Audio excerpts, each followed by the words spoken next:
Friends, तो आज का वीडियो है ट्रायल बैलेंस के ऊपर। इस वीडियो में मैं बताऊंगा आपको ट्रायल बैलेंस क्या होता है और ट्रायल बैलेंस का निर्माण मतलब कि ट्रायल बैलेंस बनाया कैसे जाता है, ट्रायल बैलेंस के क्वेश्चंस कैसे सॉल्व किए जाएंगे। तो इससे पहले मैं आपको कि ट्रायल बैलेंस स्टार्ट करूं, मैं थोड़ा सा रिकॉल कर रहा हूं आपको जर्नल और लेजर का। ठीक है, तो जर्नल क्या होता है? जर्नल आपने पढ़ा, सबसे पहले कोई भी ट्रांजेक्शन होता है उसको हम जर्नल में रिकॉर्ड करते हैं, जिसको जर्नलाइजिंग बोलते हैं। जर्नल के बाद मैंने बताया आपको क्या पढ़ते हैं, लेजर। ये लेजर में हम क्या कर रहे होते हैं? समराइजिंग का काम कर रहे होते हैं। किसका काम कर रहे होते हैं लेजर में? समराइजिंग का। मतलब जो भी ट्रांजेक्शन है उनको हम क्या कर रहे होते हैं, सेम नेचर के ट्रांजेक्शन को उस जगह पे लिख रहे होते हैं। जैसे कैश अकाउंट है तो कैश से रिलेटेड सारे ट्रांजेक्शन कैश में आ जाएंगे। सेल्स अकाउंट तो सेल्स से रिलेटेड सारे ट्रांजेक्शन सेल्स में, मतलब पर्टिकुलर एक चीज़ की वो क्या कर रहा है, हमें समरी दे रहा है। तो ये क्या हुआ, जर्नल से क्या बनाया हमने? लेजर। मतलब लेजर किसकी हेल्प से बना? जर्नल की हेल्प से। उसी प्रकार जर्नल के बाद लेजर, लेजर के बाद अब आएगा ट्रायल बैलेंस। क्या आएगा आपका? ट्रायल बैलेंस को मैं टीबी बोल रहा हूँ। तो ये ट्रायल बैलेंस जो होता है बेटा, क्या होता है? लेजर के जो भी डेबिट या क्रेडिट बैलेंस आते हैं, कौन से बैलेंस वर्ड यूज़ किया? डेबिट बैलेंस और क्रेडिट बैलेंस। तो ये जो भी डेबिट और क्रेडिट बैलेंस होते हैं उनकी समरी अपन कहाँ बनाते हैं बेटा? ट्रायल बैलेंस में बनाते हैं। मतलब जितने भी डेबिट बैलेंस होंगे उनको एक साइड और जितने भी क्रेडिट बैलेंस होंगे उसको दूसरे साइड लिख के हम क्या कर देते हैं, उनका टोटल कर देते हैं। तो हमारा ट्रायल बैलेंस क्या होता है? तैयार हो जाता है। ठीक है, तो हम यहाँ पर एनालाइजिंग करेंगे। ठीक है, ट्रायल बैलेंस हो गया। तो ट्रायल बैलेंस क्या होता है? तो अगर हम ट्रायल बैलेंस के बारे में कुछ चीज़ें लिखना चाहें तो क्या लिखेंगे? Trial balance is the summary of ledger. यानी कि हम क्या बोल सकते हैं, लेजर में जो भी डेबिट बैलेंस है और क्रेडिट बैलेंस है उनको अगर एक स्टेटमेंट के फॉर्म में मैं लिख दूं तो वो हमारा क्या कहलाएगा? ट्रायल बैलेंस कहलाएगा। ठीक है, trial balance is a statement. ठीक है, क्या है ट्रायल बैलेंस? क्या है? एक स्टेटमेंट वर्ड यूज़ किया मैंने। Trial balance is a statement, not an account. Not an account. Sir ये मतलब क्या हुआ स्टेटमेंट और अकाउंट का? जी बेटा मैं बता रहा हूँ। सबसे पहले मैं अकाउंट समझा देता हूँ, क्योंकि अकाउंट मतलब लेजर जो हमने पढ़ा, जैसे कैश अकाउंट बनाया तो हम जो भी साल भर में जितने भी ट्रांजेक्शन हो रहे होते हैं उससे सारे ट्रांजेक्शन को हम क्या करते हैं, कैश अकाउंट में क्या करते हैं, डेबिट साइड और क्रेडिट साइड जैसा भी होता है हम उनको लिख लेते हैं। तो अकाउंट में दो साइड होते हैं, लेफ्ट साइड को हम बोलते हैं डेबिट और राइट साइड को बोलते हैं क्रेडिट। बट जब आप स्टेटमेंट की बात आते हो तो स्टेटमेंट में ऐसा कोई भी चीज़ नहीं होता कि लेफ्ट साइड डेबिट होगा राइट साइड क्रेडिट होगा, नहीं। ठीक है, ये पर्टिकुलर एक डेट पे बनाया जाता है। किसी भी डेट पे बनाया जा सकता है, आज के डेट पे बनाया जा सकता है, परसों के डेट पे, फ्यूचर डेट पे, कोई भी डेट हो। पर्टिकुलर डेट पे जो जो चीज़ें हैं वो सारी चीज़ें किस में आएंगी? ट्रायल बैलेंस में आ जाएंगी। क्लियर हो गया डिफरेंस? इसमें दो साइड होते हैं, इसमें ऐसा कुछ भी नहीं है। इसमें हम पूरे साल भर के ट्रांजेक्शन लिखते हैं, बट इसमें जिस डेट को आप बना रहे हो उस डेट पे जो जो डिटेल्स आपके पास मौजूद है वो सारी डिटेल्स को आप इसमें कवर अप करते हैं। ट्रायल बैलेंस जो होता है बेटा, आगे बढ़ते हैं। Trial balance is prepared to check arithmetical accuracy of accounts. Sir ये अरिथमेटिकल एक्यूरेसी क्या होती है बेटा? जब आपको मैं क्या पढ़ाऊँगा, रेक्टिफिकेशन ऑफ एरर, इसी में एक चैप्टर है रेक्टिफिकेशन ऑफ एरर, वहाँ कनेक्ट करूँगा आपको इस चीज़ से। मैं नहीं भूलूंगा, आप लोग भूल जाएंगे, मैं नहीं भूलूंगा, प्लीज़ मुझे याद दिलाइएगा। ठीक है, एक बार आगे बढ़ते हैं। मुझे तो ये हो गया हमारा ट्रायल बैलेंस के बारे में कुछ बेसिक इन्फॉर्मेशन। अब बात आती है कि ट्रायल बैलेंस बनाते कैसे हैं, ट्रायल बैलेंस का फॉर्मेट कैसा होता है, ट्रायल बैलेंस की कितनी मेथड्स होती हैं। तो बेटा ट्रायल बैलेंस बनाने की 3 मेथड होती हैं, 3 मेथड्स। कितनी मेथड होती हैं? 3 मेथड होती हैं। तो ये 3 मेथड्स के नाम कौन कौन से हैं? सबसे पहले टोटल मेथड। कौन सी मेथड है? Total method.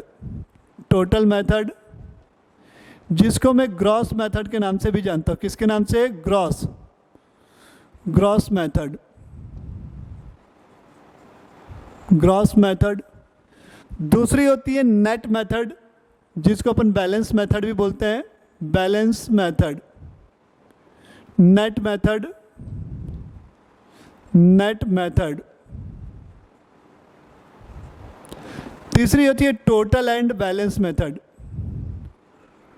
Total and balance method, ये 3 मेथड होती हैं, टोटल एंड बैलेंस मेथड। ये हमारी 3 मेथड है किसकी, ट्रायल बैलेंस की। पहली हो गई कौन सी, टोटल मेथड, दूसरी हो गई बैलेंस मेथड, और तीसरी है टोटल एंड बैलेंस मेथड। तो मैं ये तीनों मेथड को एक्सप्लेन करने से पहले आपको मैं एक ट्रायल बैलेंस का फॉर्मेट बता देता हूँ कि एक नॉर्मल फॉर्मेट कैसे बनाया जाता है ट्रायल बैलेंस का।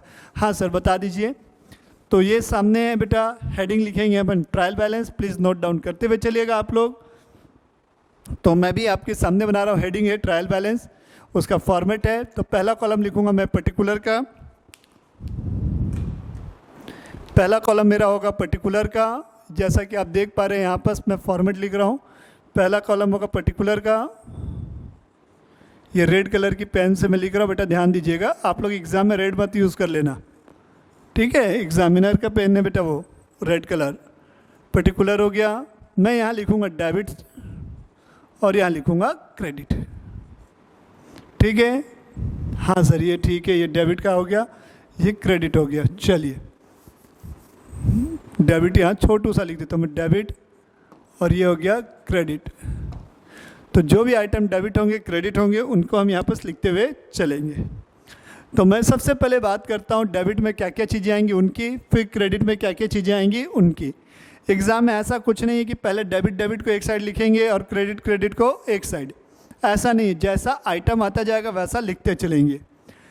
तो मैं बात कर रहा हूँ, सबसे पहला आइटम है opening stock. Opening stock debit balance होता है, इधर लिख देंगे। ये क्रॉस कर रहा है, इट मीन्स कि यहाँ पर उसकी अमाउंट लिखी जाएगी, ऐसा नहीं कि नहीं आएगा, गलत है ये। क्रॉस मीन्स यहाँ पर उसकी वैल्यू लिखनी है जो भी होगा। क्रेडिट साइड इसमें इसलिए डैश कर रहा हूँ कि ओपनिंग स्टॉक क्रेडिट में नहीं आएगा। ओपनिंग स्टॉक के बाद आपका परचेज अगर गिवन है तो वो परचेज यहाँ लिखोगे, परचेज। परचेज के बाद बेटा आपकी ड्राइंग है, ड्राइंग हमेशा डेबिट बैलेंस में आता है। ड्राइंग पर्सनल यूज़ के लिए अगर कोई गुड्स या कैश आप बिजनेस से विड्रॉ करते हैं तो उसे ड्राइंग बोलते हैं, भूल गए होंगे तो इसलिए मैं याद दिलाने के लिए आपको बता दिया हूँ, ठीक है। ड्राइंग के बाद क्या आएगा, जितने भी एसेट हैं, ऑल एसेट, ऑल एसेट, जितनी भी एसेट हैं वो सारी चीज़ें डेबिट साइड में आती हैं बेटा, ऑल एसेट, ठीक है। जितनी भी एसेट है उसके बाद क्या हुआ बेटा, all expenses, all expenses and losses, all expenses and losses, ठीक है। जितने भी एक्सपेंस हैं लॉसेस हैं वो सारी चीज़ें इधर आ जाएंगी, ठीक। अब हमारा जो भी सेल्स रिटर्न होता है, सेल्स रिटर्न जिसको रिटर्न आउटवर्ड बोला जाता है, रिटर्न आउटवर्ड ध्यान देंगे, return RETURN, return outward, outward, ठीक है। Return out inward, sorry sales return है ना, सेल्स रिटर्न रिटर्न इनवर्ड होगा, सेल्स रिटर्न रिटर्न इनवर्ड होगा। तो ये सारी चीज़ें हमारी क्या होंगी, डेबिट साइड में आएंगी। ओपनिंग स्टॉक है, परचेज है, ड्राइंग है, ऑल एसेट है, ऑल एक्सपेंस है, लॉसेस है, सेल्स रिटर्न है, ठीक है। इसके बाद मैं आता हूँ क्रेडिट साइड में क्या क्या चीज़ें आएंगी। सबसे पहले मैं बात कर रहा हूँ कैपिटल। कैपिटल हमारा क्रेडिट साइड में आएगा बेटा। कैपिटल के बाद अगर मैं बात करूँ जितनी भी इनकम है, ऑल इनकम्स, प्रॉफिट और gain, all income, profit, PFT means profit है, और गेन, ऑल प्रॉफिट और गेन, ठीक है। कैपिटल हो गया, ऑल प्रॉफिट हो गए। इसके बाद आपकी जितनी भी सेल्स की गई होगी आपके द्वारा, सेल्स, सेल्स हो गई। परचेज रिटर्न, PR लिख रहा हूँ परचेज रिटर्न को मैं, इसी को रिटर्न आउटवर्ड भी बोला जाएगा, रिटर्न आउटवर्ड, रिटर्न आउटवर्ड। जितनी भी आपकी लाइबिलिटीज़ होंगी, all liabilities, all liabilities, all liabilities, जितनी भी लाइबिलिटीज़ होंगी वो, any all kind of provision, all type या kind of provision and reserve, all type of provision and reserve, provision oblique reserve, ये सारी चीज़ें क्रेडिट में आएंगी। लाइबिलिटीज़ हो गई, एक्सपेंस और क्या हो गया, सेल्स हो गया, परचेज रिटर्न हो गया, कैपिटल हो गया, इनकम हो गया, सेल्स, परचेज रिटर्न। ठीक है, बैंक लोन, जितना बैंक ओवरड्राफ्ट लिख देता हूँ मैं, bank overdraft, bank OD, loan वगैरह जो है लाइबिलिटी में कवर हो जाएगा, लोन तो वैसे भी। ठीक है, ये सारी चीज़ें, सब्सक्रिप्शन वगैरह मिला, सब्सक्रिप्शन है, सब्सिडी वगैरह है, वो सारी चीज़ें। तो ये डेबिट साइड का टोटल लिखेंगे यहाँ और क्रेडिट साइड का टोटल यहाँ। ये मेरा फॉर्मेट है, प्लीज़ नोट डाउन कर लेंगे यहाँ तक।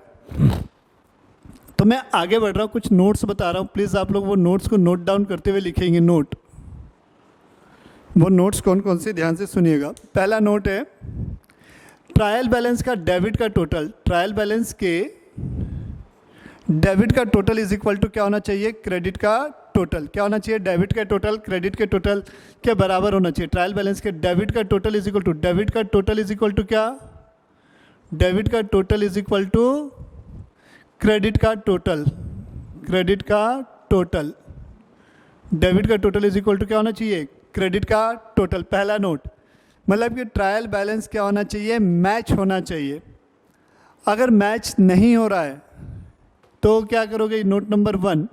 नोट नंबर 2, अगर ट्रायल बैलेंस का डेबिट का अगर सही सही पोस्टिंग की है, यानी यहाँ सारी सही सी एंट्री की आपने लिखा है, ऐसा नहीं कि गलत को लिख दिए इधर, सही को उधर लिख दिया। मान लो डेटर है, डेटर एसेट है, 500 रुपये का डेबिट होना चाहिए, आपने क्रेडिट में लिख दिया। और सेम अमाउंट का एक क्रेडिट की फिगर, मतलब क्रेडिटर को डेबिट में लिख दिया। सर हमारा ट्रायल बैलेंस टैली हो गया, हम तो सही बनाए हैं, टैली हो गए।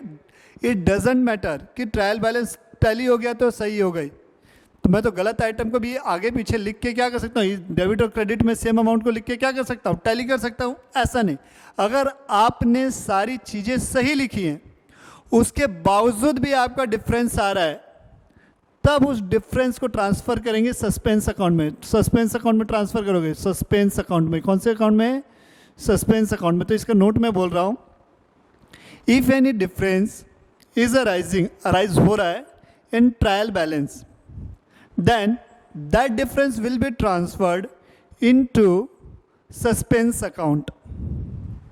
अगर डेबिट साइड का टोटल 100 रुपये है, क्रेडिट साइड का 90 रुपये है, तो हम यहाँ लिखेंगे पर्टिकुलर में सस्पेंस अकाउंट, क्रेडिट साइड में 10 रुपये। अगर जस्ट अपोजिट, डेबिट का टोटल 90, क्रेडिट का टोटल 100 है, तो हम 10 रुपये लिखेंगे डेबिट साइड में। तो कहने का मतलब क्या हुआ, जो सस्पेंस अकाउंट है उसका डेबिट बैलेंस भी हो सकता है और क्रेडिट बैलेंस, मतलब सस्पेंस अकाउंट में हैव डेबिट और क्रेडिट बैलेंस बोथ, दोनों हो सकता है। क्लियर हो गया जी सर, ये चीज़ तो हमें हो गई क्लियर। तीसरी चीज़ आप बता दो, अगर मान लो क्वेश्चन में आपको क्लोजिंग स्टॉक भी गिवन है, क्या दिया हुआ है, क्लोजिंग स्टॉक भी दिया हुआ है। If in the question closing stock is given, ठीक है, along with opening stock and purchase, then हम ये मान लेंगे कि क्लोजिंग स्टॉक ऑटोमेटिकली क्या हो चुका है, ओपनिंग स्टॉक और परचेज के द्वारा एडजस्ट हो चुका है, इसलिए हम क्लोजिंग स्टॉक की कोई एंट्री नहीं करने वाले, क्लोजिंग स्टॉक की कोई एंट्री नहीं करने वाले। ओके जी सर, ये भी समझ में आ गया। एक सबसे इंपॉर्टेंट नोट है, ध्यान से सुनना। What about cost of goods sold. अगर मान लो आपको क्वेश्चन में कॉस्ट ऑफ गुड्स सोल्ड दिया है, COGS गिवन है, तब क्या करोगे, ध्यान से सुनना। जब भी अगर क्वेश्चन में आपको COGS दे, क्या दिया रहे, COGS सबसे इंपॉर्टेंट है बेटा, cost of goods sold given हो, तब आप डेबिट करेंगे किसको, डेबिट करेंगे किसको, इफ इन द, लिखेंगे please, if in the question cost of goods sold is given, then debit किसको करेंगे, देन डेबिट COGS एंड किसको, क्लोजिंग स्टॉक को in trial balance, and ignore opening stock. बेटा ये शाहरुख और सलमान है, ओपनिंग और क्लोजिंग क्या है, शाहरुख सलमान है, दोनों कभी एक साथ नहीं आते, ध्यान रखना। वैसे ही ओपनिंग और क्लोजिंग दोनों कभी साथ में नहीं आएंगे ट्रायल बैलेंस में, ओपनिंग आएगा तो क्लोजिंग नहीं आएगा, क्लोजिंग आएगा तो ओपनिंग नहीं आएगा। शाहरुख सलमान का रिश्ता है इनका, ध्यान रखना। हाँ सर ठीक है, ध्यान रखेंगे। तो ये सबसे इंपॉर्टेंट नोट है, अगर क्वेश्चन में COGS दिया है तब आपको डेबिट करना होगा किसको, COGS को और क्लोजिंग स्टॉक को, ओपनिंग स्टॉक इग्नोर हो जाएगा। बोलोगे सर इसका मतलब क्या है, ऐसा क्यों हम कर रहे हैं, ध्यान से सुनना। COGS का फॉर्मूला होता है बेटा, देखो एक COGS is equal to formula है हमारा opening stock plus purchase minus closing stock, ये हमारा COGS का फॉर्मूला होता है। अगर मैं मैथमेटिकली देखूं तो ये माइनस में जो क्लोजिंग स्टॉक है मैं इसको इधर ले जाऊं तो ये मेरा क्या बन गया, COGS plus closing stock is equal to opening stock plus purchase. अगर मैं ये दोनों को लिखता हूँ तो ये दोनों को लिखने की ज़रूरत नहीं है, अगर मैं इन दोनों को लिख रहा हूँ तो मुझे ओपनिंग स्टॉक और परचेज को लिखने की ज़रूरत नहीं है। तो ये 4 इंपॉर्टेंट नोट थे हमारे। अब बात आती है यहाँ पर, मैंने क्या लिखा है, एक वर्ड लिखा है ऑल एक्सपेंस वर्ड लिखा हुआ है। क्या लिखा हुआ है, अगर आप देख पा रहे होगे तो ऑल एक्सपेंस वर्ड लिखा हुआ है। क्या वर्ड लिखा हुआ है, ऑल एक्सपेंस, आपके सामने ऑल एक्सपेंस। तो इसमें हमें क्या करना है, किन किन चीज़ों को लिखना है, तो उसको भी आप लोग लिस्ट आउट कर लोगे मेरे साथ साथ तो अच्छा रहेगा। ऑल एक्सपेंस मतलब क्या, तो जैसे मैं कुछ एग्जांपल्स बता रहा हूँ ऑल एक्सपेंस में, जैसे सैलरी है, सैलरी, इलेक्ट्रिसिटी बिल है, इलेक्ट्रिसिटी बिल है, वेजेस है, डिस्काउंट है, ठीक है, रेंट है, ये सारी चीज़ें मेरी क्या है बेटा, खर्चे हैं। सर हमें पता कैसे चलेगा कि ये हमें मिला है या हमने किसी और को पे किया है? बेटा अगर आपको मिला है तो क्वेश्चन में साफ शब्द में या तो क्रेडिट करके लिखा होगा, रेंट ब्रैकेट में क्रेडिट लिख देगा, या लिखा रहेगा रेंट रिसीव्ड। अगर इन आइटम्स के सामने रिसीव्ड या क्रेडिट वर्ड नहीं लिखा है, नोट बनाएंगे, अगर इन आइटम्स के सामने रिसीव्ड या क्रेडिट वर्ड नहीं लिखा है तो हम ये मान के चलेंगे कि ये हमने पे किया है, ठीक है। तो ये हमारे हो गए ऑल एक्सपेंसेस। अब बात आती है ऑल एक्सपेंसेस के बाद ऑल एसेट्स वर्ड एक तो यहाँ पर लिखा हुआ है, ठीक है, एक ऑल एसेट्स भी हमारे पास है। ऑल एसेट्स, ऑल एसेट्स में हमारी क्या हो गई, लैंड, ठीक है, ध्यान दीजिएगा, लैंड, बिल्डिंग। सर ये पढ़े थे कहीं? हाँ पढ़े थे बेटा, बेसिक टर्म्स जब मैंने पढ़ाया था ना तो वहाँ एसेट्स के डेफिनेशन में मैंने बताया था, चाहे वो करंट एसेट हो, फिक्स्ड एसेट हो, चाहे इंटेंजिबल एसेट हो, सारी चीज़ें आएंगी, लैंड, बिल्डिंग, प्लांट, मशीनरी, क्या आ जाएगा, मशीनरी, ठीक है, land, building, plant, machinery, furniture, fixture, ये सारे एसेट्स हैं, फर्नीचर, फिक्सचर, ये सब हमारे फिक्स्ड एसेट हैं, फिक्सचर। अब इंटेंजिबल एसेट्स में और करंट एसेट में क्या क्या आ जाएंगी? आप करंट एसेट में लिखना चाहेंगे तो स्टॉक तो अपन ने ऑलरेडी लिख दिया, ओपनिंग स्टॉक हो गया, डेटर हो गया, प्रीपेड एक्सपेंस हो गए, cash bank, cash bank, accrued income, accrued income, अगर आपने किसी को एडवांस पे किया हुआ है एडवांस, अगर आपने किसी को दिया हुआ है तो एडवांस टू, है ना। और क्या हो गया, कैश बैंक, ये सारी चीज़ें हो गई, अक्रूड हो गया, ये सारी चीज़ें हमारी क्या हो गई। और इंटेंजिबल एसेट में आपके पास है गुडविल, कॉपीराइट, पेटेंट, ये सारी चीज़ें किस में आ जाएंगी, हमारी ऑल एसेट्स की कैटेगरी में आ जाएगी। अब इसके बाद हम आते हैं किस पे, ऑल इनकम्स में। तो इनकम में तो मैंने बता दिया बेटा, अगर आपको क्या दे, रिसीव्ड वर्ड दे, क्या वर्ड दे, रिसीव्ड वर्ड दे, तो हम उसको इनकम मान लेंगे। लाइबिलिटीज़ की बात करते हो तो लाइबिलिटीज़ में अगर अपन बात करें लाइबिलिटीज़ में तो ये हमारा creditors, bills payable, outstanding expenses, loan taken,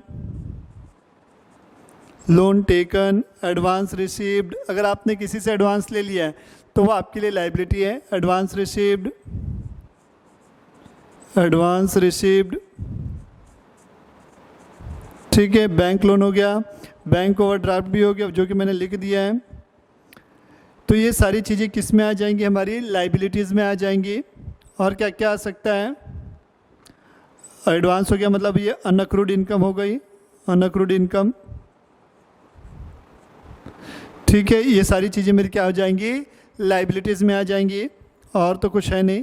तो ये सारी चीज़ें जो थी हमने ट्रायल बैलेंस के रिस्पेक्ट में समझ ली हैं। अब हम समझेंगे मेथड्स कैसे होती है उसको नेक्स्ट वीडियो में।